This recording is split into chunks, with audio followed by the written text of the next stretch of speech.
కొన్ని సంఘటనల గురించి విన్నప్పుడు ఇంత చిన్న విషయానికి కూడా చనిపోతారా అనిపిస్తుంది. కానీ లోతుగా తెలుసుకుంటే తప్ప అలా ఎందుకు చేశారనేది పూర్తిగా అర్థం కాదు. ఇప్పుడు అలాంటి ఒక సంఘటన సంగారెడ్డి జిల్లా అమీన్పూర్ పిఎస్ పరిధిలో జరిగింది. నవ్య హోమ్స్ కాలనీలో శ్రీకాంత్ మనీషా దంపతులు నివాసం ఉంటున్నారు.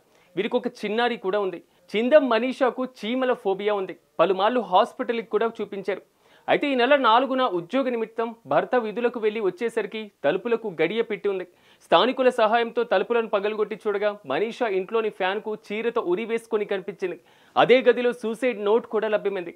ఐఆమ్ సారీ, అన్నీకా జాగ్రత్త, అన్నవరం తిరుపతి హుండీలో 1116 రూపాయలు వేయాలి, అలాగే ఎల్లమ్మకు వడి బియ్యం పోవడం మర్చిపోకండి అని ఆ లేఖలో రాసి ఉంది.